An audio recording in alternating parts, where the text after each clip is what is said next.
Hi friends, നമസ്കാരം. നമ്മുടെ ഇഷ്ടവിശേഷങ്ങളായ സ്നേഹക്കൂടിന്റെ അടിപൊളി വിശേഷമായിട്ടാണ് വന്നിരിക്കുന്നത്. അപ്പം എല്ലാവർക്കും നല്ലൊരു ദിവസം ആശംസിച്ചുകൊണ്ട് തന്നെ നമുക്ക് വിശേഷത്തിലേക്ക് പോകാം. അപ്പോൾ തുടങ്ങുമ്പോൾ തന്നെ കാണുന്നത് നമ്മുടെ ഇന്ദ്രൻ അച്ചുവിനെ കെട്ടിയിട്ടിരിക്കുകയാണ്. അപ്പൊ പല്ലവി അച്ചു എന്ന് വിളിച്ചോണ്ട് വന്നു. എന്താ നിനക്ക് പറ്റിയത് എന്ന് ചോദിച്ചപ്പോ ദേ നോക്ക് എന്ന് പറഞ്ഞ് കാണിച്ചു കൊടുക്കുകയാണ് ഇന്ദ്രനെ. അപ്പൊ ഇന്ദ്രൻ അവിടെ കൈയൊക്കെ കെട്ടി ഇങ്ങനെ നിൽക്കുകയാണ് കേട്ടോ. അപ്പൊ പല്ലവി ആകെ പേടിച്ച് വിറച്ചു പോയി. എന്താ എന്താ ഇവിടെ എന്ന് ചോദിച്ചു. അപ്പൊ ഇവർക്ക് മറുപടിയില്ല. വേഗം മിണ്ടാതെ കുറെ നേരം ഇങ്ങനെ നോക്കി ഇവനെ. അവിടെ അവനൊരു ചിരിയൊക്കെ ചിരിച്ചിട്ട് ശരിക്കും ഒന്ന് വിളിക്കുക ഇന്ദ്രേട്ടാന്ന്. നിനക്കൊന്ന് വിളിച്ചൂടെ? സേതുവേട്ടാ എന്ന് വിളിച്ചോണ്ട് നീ നടക്കുന്നുണ്ടല്ലോ. കേൾക്കുന്നവർക്കും ബോറടിക്കില്ലേ? നിനക്കൊന്ന് ഇന്ദ്രേട്ടാന്ന് വിളിച്ചാലെന്താ? എനിക്കാണെങ്കിൽ ആ പേര് കേൾക്കുന്നത് ഒട്ടും ഇഷ്ടമല്ലാത്ത കാര്യ. സേതുവേട്ടൻ, ഓഹ് അത് വേണ്ടാട്ടോ, ഇന്ദ്രേട്ടൻ അത് മാത്രം മതി. നീ ഒന്ന് വിളിക്കണ്ട പല്ലവി എന്ന് പറഞ്ഞു. അപ്പൊ പല്ലവിയുടെ നേരെ തിരിഞ്ഞു. അച്ഛനെ അവിടെ കെട്ടിയിട്ടിരിക്കുകയാണ്. അതെ, നീ വിളിക്കാനല്ലേ പറഞ്ഞത്? കേൾക്കാനുള്ളൊരു കൊതിയുണ്ടല്ലേ? വിളിക്കടി എന്ന് പറഞ്ഞ കട്ടായം കേട്ടോ. അപ്പം നീ എന്താണെങ്കിലും ഞാനേ ഇപ്പൊ വീട്ടിലേക്ക് പോവാൻ തുടങ്ങിയതാ. അപ്പോഴാ പല്ലവി സ്കൂട്ടറിൽ പോണ കണ്ടത്. അപ്പൊ ഞാൻ ഒന്നും വിചാരിച്ചില്ല, വെച്ചലക്കി പുറകെ തന്നെ വിട്ടു. പിന്നെ കടപ്പുറത്ത് വെച്ച് വഴി പറഞ്ഞു തന്നില്ലേ? അവനെ എന്റെ പയ്യനാ. മോളെ ഇവിടെ എത്തിക്കണ്ടേ? അതിനു വേണ്ടി ചെറിയൊരു നമ്പർ അത്രേ ഉള്ളൂ കേട്ടോ. ഒന്നിനു വേണ്ടിയിട്ടുമല്ല,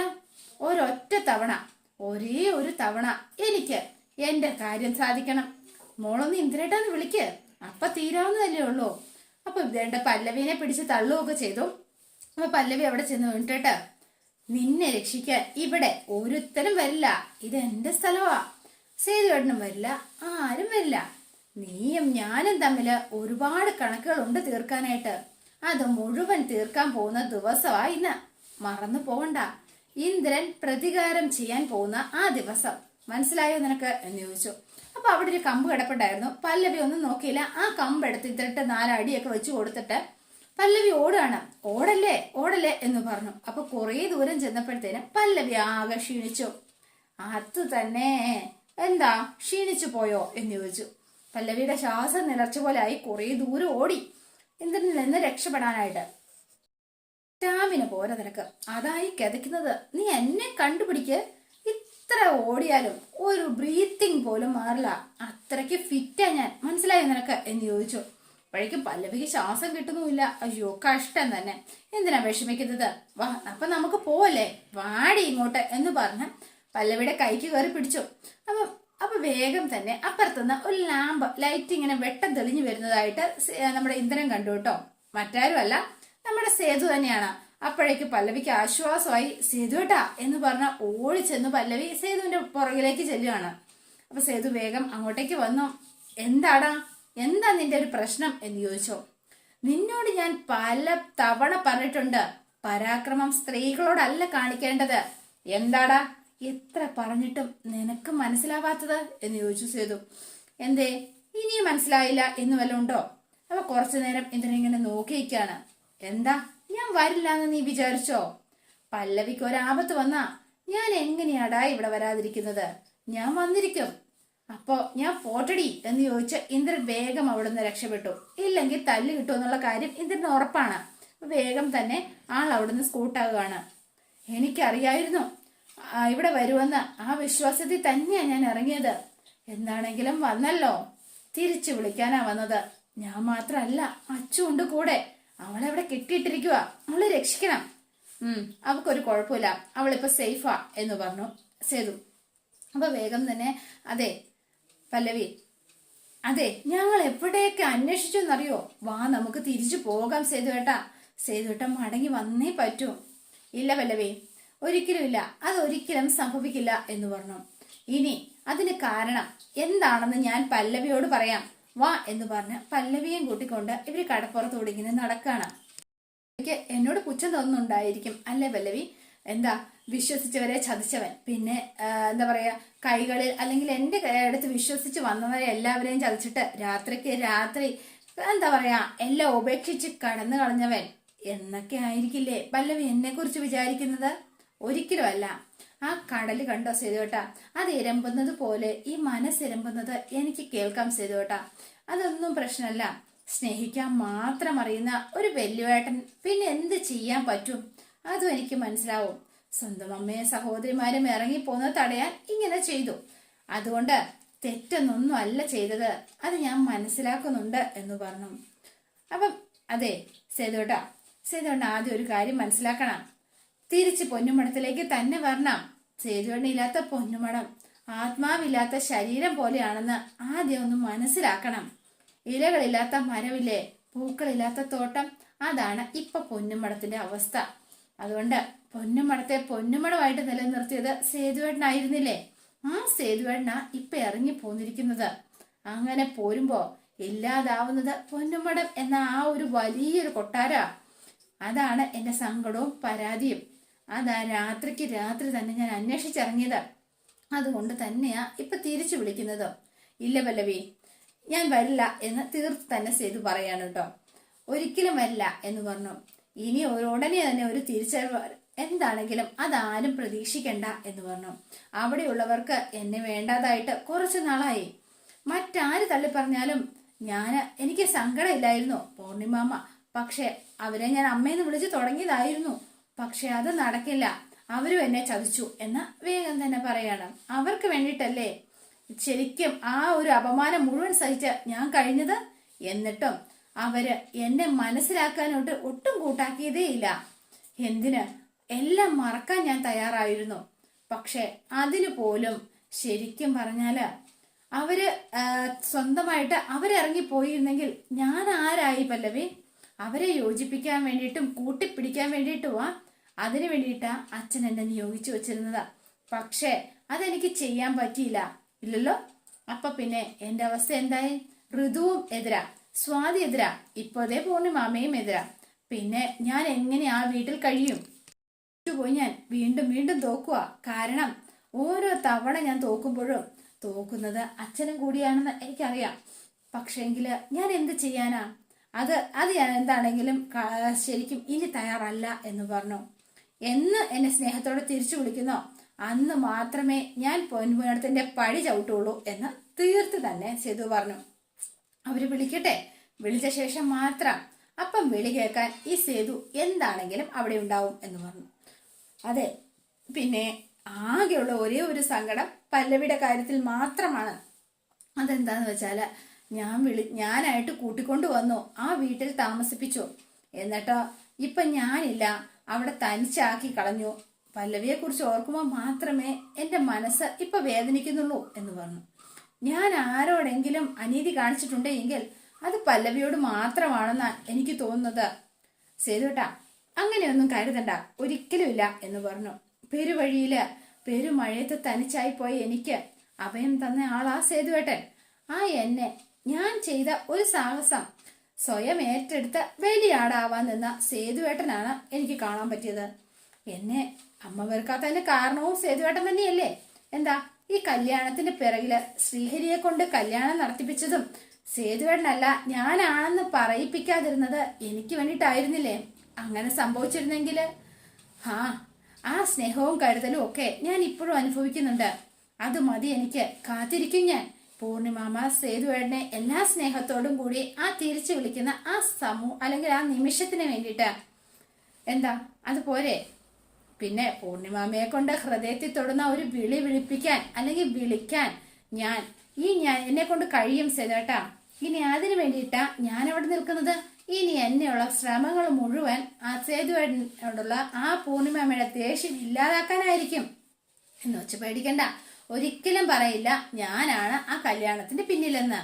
അല്ലാതെ തന്നെ ആ പൂർണിമാമയെ കൊണ്ട് വിളിപ്പിക്കാൻ പറ്റുമോന്ന് ഞാനൊന്ന് നോക്കട്ടെ എന്ന് പറഞ്ഞ് പല്ലവി ഇങ്ങനെ നിൽക്കുകയാണ്. പക്ഷെ സേതുവേട്ടനെ ഞാൻ ആഗ്രഹിക്കുന്ന സമയത്ത് വിളിക്കാനുള്ള ആ ഒരു അനുവാദം അത് തരണം. ദൂരെ അല്ലാന്ന് തോന്നാൻ തൊട്ടടുത്ത് തന്നെ ഉണ്ട് എന്നൊന്ന് ആശ്വസിക്കാൻ സേതുവേട്ടൻ എന്നെ അനുവദിക്കണം എന്ന് പറഞ്ഞു. അപ്പോഴേക്കും കടൽ തിരമാലയെല്ലാം വന്ന് ഇങ്ങനെ സമ്മതം കൊടുത്തിട്ട് പോയി എന്ന് പറഞ്ഞതുപോലെ രണ്ടുപേരുടെയും കാലൊക്കെ നനച്ചങ്ങ് പോവാണ് കേട്ടോ. അപ്പൊ രണ്ടുപേർക്കും ഭയങ്കര സന്തോഷമായി. അപ്പൊ രണ്ടുപേരും ഇങ്ങനെ നിൽക്കുന്നു. അതെ പല്ലവിക്ക് തനിക്ക് എപ്പോ വേണമെങ്കിലും വിളിക്കാം. പല്ലവി വിളിച്ചാൽ മാത്രമേ ഇനി ഞാൻ ഫോൺ എടുക്കുള്ളൂ, മറ്റാര് വിളിച്ചാലും ഫോൺ എടുക്കില്ല എന്ന് പറഞ്ഞു. ദൂരെയല്ല, അടുത്തുണ്ട്. ഈ കൈ കണ്ടോ? ഈ കൈ എത്തുന്ന ദൂരത്ത് ഇങ്ങനെ കൈ നീട്ടിയാൽ തൊടാൻ മാത്രം അടുത്ത് മതി സേതുവേട്ടാ. അത് മതി എനിക്ക് എന്ന് പറഞ്ഞു. ഇത് വെറും കടലല്ല കേട്ടോ, സ്നേഹത്തിന്റെ കടല കേട്ടോ ഈ കാണുന്നത്. അതെനിക്ക് ഇപ്പൊ എനിക്ക് അറിയാൻ പറ്റുന്നുണ്ട്, അനുഭവിക്കാൻ പറ്റുന്നുണ്ട്, ആസ്വദിക്കാനും പറ്റുന്നുണ്ട് എന്ന് പറഞ്ഞു. താങ്ക് യു സേതുവേട്ട, താങ്ക് യു സോ മച്ച്. എന്നെ നീക്കി നിർത്താത്തതിന്, എന്നെ എപ്പോഴും ചേർത്ത് പിടിക്കുന്നതിന് താങ്ക് യു സോ മച്ച് എന്നൊക്കെ പറഞ്ഞു. എന്നിട്ട് പല്ലവി അങ്ങോട്ടേക്ക് പോവാണ് കേട്ടോ. അപ്പൊ പല്ലവിയുടെ കാൽപ്പാടിൽ കൂടെയൊക്കെ സേതു കുറച്ചു നേരം നടന്നു. എന്നിട്ട് പല്ലവിയെ നോക്കി ഇങ്ങനെ കുറച്ചു നേരം നിന്നു. എന്നിട്ട് നിൽക്കുകയാണ്. അപ്പൊ അതേണ്ട അച്ചു അവിടെ വെയിറ്റ് ചെയ്ത് നിൽക്കുകയാണ്. അപ്പൊ പല്ലവി സ്കൂട്ടി എടുത്തുകൊണ്ട് അങ്ങോട്ടേക്ക് ചെല്ലുകയാണ്. അച്ചു, നിനക്കൊന്നും പറ്റിയില്ലല്ലോ അല്ലേ എന്നിങ്ങനെ ചോദിച്ചു. ഇല്ല, സേതുവേട്ടനാ എന്നെ രക്ഷിച്ചത്, എന്നെ കെട്ടഴിച്ചത്. സേതുവേട്ടൻ എവിടെ? സേതുവേട്ടൻ പോയി. അപ്പോ നമ്മുടെ കൂടെ തിരിച്ചു വരാൻ തയ്യാറല്ലേ എന്ന് ചോദിച്ചു. ഇല്ല അച്ചോ, സേതുവേട്ടൻ വരില്ല. സേതുവേട്ടൻ ഉടനെ ഒന്നും വരില്ല. പരിഭവങ്ങളും പിണക്കങ്ങളും തീർന്ന് പൂർണിമാമ വിളിക്കണം. എങ്കിൽ മാത്രമേ ഇനി സേതുവേട്ടൻ ആ പൊന്നുമണത്തിലേക്ക് വരൂ. നിർബന്ധിക്കായിരുന്നില്ലേ? ഒരുപാട് പറഞ്ഞു, പക്ഷെ സേതുവേട്ടൻ വഴങ്ങിയില്ല. സേതുവേട്ടന്റെ ഭാഗത്തുനിന്ന് ചിന്തിച്ചാല് പറയുന്നതൊക്കെ ശരിയാണെന്നേ എനിക്കും തോന്നുന്നുള്ളൂ.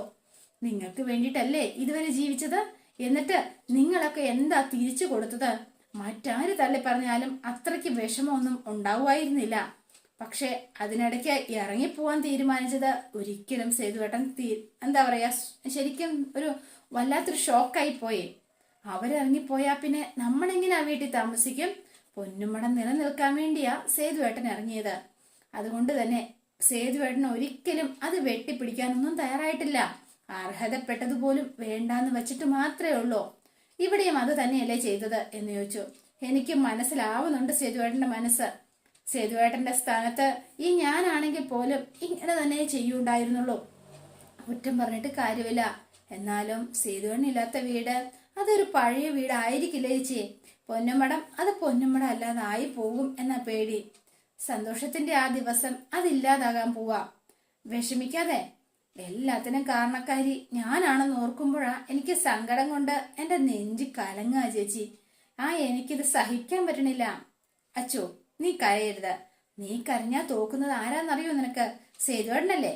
അതുകൊണ്ട് നീ ഒരിക്കലും സങ്കടപ്പെടരുത്. സേതുവേട്ടൻ ജയിക്കണം എന്നാണ് ആഗ്രഹമെങ്കിൽ ഇനി ഒരിക്കലും നീ കരയാൻ പാടില്ല. മനസ്സിലായോ? തള്ളിപ്പറഞ്ഞവരെ ഒക്കെ കൊണ്ട് നമുക്ക് നല്ലത് പറയിപ്പിക്കണം. അതിനു വേണ്ടിയിട്ടായിരിക്കണം ഇനി ദിവസങ്ങൾ നമ്മൾ ഉപയോഗിക്കാൻ പോകുന്നത്. മനസ്സിലായോ? നീ പറഞ്ഞത് ശരിയാ. സേതുവേട്ടനില്ലാത്ത പൊന്നുമടം അത് പൊന്നുമടം ആയിരിക്കില്ല, അത് ഉറപ്പാണ്. പക്ഷെ ആ വീടിന് ഒരു നാഥൻ ഉണ്ടായിരുന്നു പണ്ട്. ഇപ്പൊ അതില്ല എന്ന് പറഞ്ഞു. സാരമില്ല, നമുക്ക് നോക്കാന്ന് എന്തൊക്കെയാ സംഭവിക്കുന്നെന്ന്.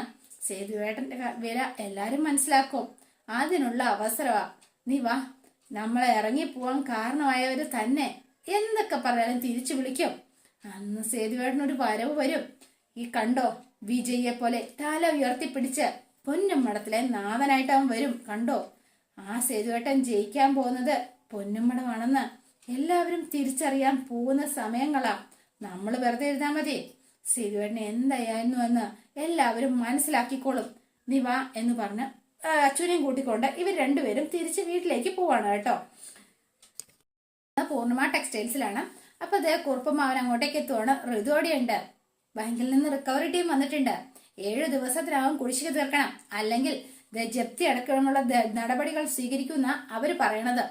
അതുകൊണ്ട് എന്തെങ്കിലും ചെയ്തേ പറ്റൂ. അപ്പൊ ബാങ്കിലെ ഉദ്യോഗസ്ഥർ വന്നു. ഇതാ മേഡം, ഇതിലൊന്ന് ഒപ്പിടണം. വിവരങ്ങളെല്ലാം കുറിപ്പിനെ അറിയിച്ചിട്ടുണ്ട്. ഇനിയിപ്പോ പറയേണ്ട കാര്യമില്ലല്ലോ, ഇവിടെ ഒപ്പിട്ട് തരണം എന്ന് പറഞ്ഞൊരു പേപ്പർ കൊടുത്തു. അതിൽ ഋതു ഒപ്പിട്ട് കൊടുത്തു. 7 ദിവസത്തിനുള്ളിൽ പറഞ്ഞല്ലോ, ഇത് ബാങ്കിന്റെ നോട്ടീസ് ആണെന്ന് പറഞ്ഞൊരു നോട്ടീസ് ഇവരുടെ കയ്യിലേക്ക് വെച്ചു കൊടുക്കുകയാണ് ഋതുവിന്റെ. അതിനു മുൻപ് കുടിശ്ശിക തീർത്തില്ലെങ്കിൽ ജപ്തിയുമായി ഞങ്ങളുടെ നടപടികളുമായിട്ട് ഞങ്ങൾ മുൻപോട്ട് പോകും മേഡം. വേറെ നിവർത്തിയില്ല, എന്തെങ്കിലും ചെയ്യണം എന്ന് പറഞ്ഞ് അവരവിടെ നിന്ന് ഇറങ്ങുകയാണ് കേട്ടോ. അപ്പൊ ഒന്നും പറയാനില്ല ഋതുവിന്. അപ്പൊ കുറുപ്പമ്മാവനോടെ നിൽക്കുകയാണ് കേട്ടോ. എന്നിട്ട് മോളെ, ഒരു കാര്യം ചോദിച്ചോട്ടെ, ഈ പൂർണിമ ടെക്സ്റ്റൈൽസ് ഈ നിലയ്ക്ക് ഇത്രയും കടം വന്നത് എങ്ങനെയാണെന്ന് ഞാൻ പറയേണ്ട ആവശ്യമില്ലായിരുന്നല്ലോ. മാധവമേനോൻ ഉണ്ടായിരുന്ന സമയത്ത് ഒരു കടവും ഉണ്ടായിരുന്നില്ല. പിന്നെ ആര് കാരണമാണെന്ന് ഇനി ഞാൻ പറയേണ്ട കാര്യമുണ്ടോ എന്ന് ചോദിച്ചു. അപ്പൊ ഋതുവിന് മിണ്ടാട്ടോ ഇല്ല കേട്ടോ, മിണ്ടാതിരിക്കാണ്. ഇനിയിപ്പൊ ഞാൻ പറഞ്ഞിട്ട് എന്താ കാര്യം? ഞാൻ തൂർത്തടിച്ചിട്ടൊന്നും ഇല്ല. പിന്നെ പ്രതാപൻ അങ്കിളിന് ബിസിനസ് ചെയ്യാൻ വേണ്ടി കൊടുത്തു. അത് ചോദിക്കുമ്പോ തിരിച്ചു തരും. അതാ ഒരു കരാറ്. പ്രതാപൻ അങ്കിള് അവനെ പറ്റി അച്ഛൻ ജീവിച്ചിരുന്നപ്പോ ഈ പരിസരത്ത് അടുപ്പിക്കലായിരുന്നു അവനെ. അത്രയ്ക്ക് ശരിക്കും പറഞ്ഞാല് അവൻ അത്രയ്ക്ക് വക്രനാ. അവന്റെ വലയിൽ ചെന്ന് വീഴാൻ പാടില്ലായിരുന്നു. അങ്കിൾ ചതിക്കൊന്നുമില്ല. ഹാ, മോക്ക് അവനെ പറ്റി എന്തറിയാം? ഈ സിറ്റിയിൽ നടക്കുന്ന സകല ശരിക്കും പറഞ്ഞ കള്ളത്തരങ്ങളുടെയും പിന്നിൽ അവനുണ്ടാവോ? കാൽപ്പണം കണ്ടാല് കമിഴ്ന്ന് വീഴുന്ന ഇനം. അച്ഛൻ ഒരിക്കലും സ്വന്തം അളിയനായിട്ട് പോലും അവനെ വിശ്വസിച്ചിരുന്നില്ല എന്നതാ സത്യം. മോളുടെ അനുഭവം മറിച്ചാണെങ്കിൽ എനിക്ക് സന്തോഷം മാത്രമേ ഉള്ളൂ. പക്ഷെ ഇത്രയും കാലത്തെ അനുഭവം വെച്ച് ഞാൻ പറയാ, ചതിയനാവൻ. അവൻ മോളെയും ചതിക്കും. അല്ലെങ്കിൽ നീ നോക്കിക്കോ ഒന്ന് പറഞ്ഞിട്ട് ഈ സമയത്തായിരുന്നു സേതു വേണ്ടിയിരുന്നത്. എങ്ങനെയെങ്കിലും ജപ്തി ഒഴിവാക്കാൻ അവൻ വിചാരിച്ചാൽ നടന്നേനെ. അപ്പൊ ഋതുവിന് ഇഷ്ടപ്പെട്ടില്ല. അതെ, അവനില്ലാത്തത് കഷ്ടകാലം. അയാൾ വിചാരിച്ചാൽ മാത്രല്ല, ഞാൻ വിചാരിച്ചാലും പലതും നടക്കും എന്ന് പറഞ്ഞു ഋതു. ഓഹോ, ജപ്തി ഒഴിവാക്കേണ്ടത് എങ്ങനെയാന്ന് എനിക്കറിയാം. അതെ, കുടിശ്ശിക അടിച്ചാ പോരെ, അത് ഞാൻ എന്താണ് ആ കാശ് ഞാൻ എത്തിച്ചോളാം. എന്താണെങ്കിലും കുറുപ്പമാവൻ ധൈര്യമായിട്ടിരിക്കാം. ശരി എന്നാകട്ടെ എന്ന് പറഞ്ഞ് കുറുപ്പമാവനൊന്നും മിണ്ടാതങ്ങ് പോയി. ഋതു വേഗം ഫോൺ എടുത്തു. നമ്മുടെ പ്രതാപന്റെ ഫോണിലേക്ക് വിളിക്കുകയാണ് കേട്ടോ. ഈ ഫോട്ടോ എടുത്ത് പ്രതാപന്റെ ഫോണിൽ ഇട്ട് കൊടുത്തു. പ്രതാപനെ വിളിച്ചിട്ട് പ്രതാപൻ അനങ്ങാതെ ഇങ്ങനെ ഇരിക്കുകയാണ്, ഫോൺ നോക്കി. അപ്പൊ പൈസക്കാ വിളിക്കുന്നതെന്ന് പ്രതാപൻ അറിയാം. ആള് ഭയങ്കര സൈലന്റ് ആയിട്ട് ഫോണൊക്കെ ഓഫാക്കി വെച്ചിരിക്കുകയാണ്. അതോടെയാണ് ഇന്നത്തെ വിശേഷം അവസാനിക്കുന്നത്. ഇനി നാളത്തെ വിശേഷം ഇതിലൊക്കെ ഗംഭീരമാണ്. നമ്മുടെ പ്രതാപന്റെ തനി നിറം പൂർണിമാവ മനസ്സിലാക്കുകയാണ്. അപ്പൊ എല്ലാവരും കാത്തിരിക്കുക. ഇഷ്ടപ്പെട്ടുവെങ്കിൽ ലൈക്ക് ചെയ്യുക, ഷെയർ ചെയ്യുക, തൊട്ടടുത്ത് ആ ബെൽ ബട്ടൺ കൂടെ ഒന്ന് ഞെക്കുകയാണെങ്കിൽ ഞാൻ ഇടുമ്പോൾ തന്നെ നോട്ടിഫിക്കേഷൻ ലഭിക്കുന്നതായിരിക്കും. പുതുപുത്തൻ വിശേഷമായിട്ട് എത്താം. Bye and see you again.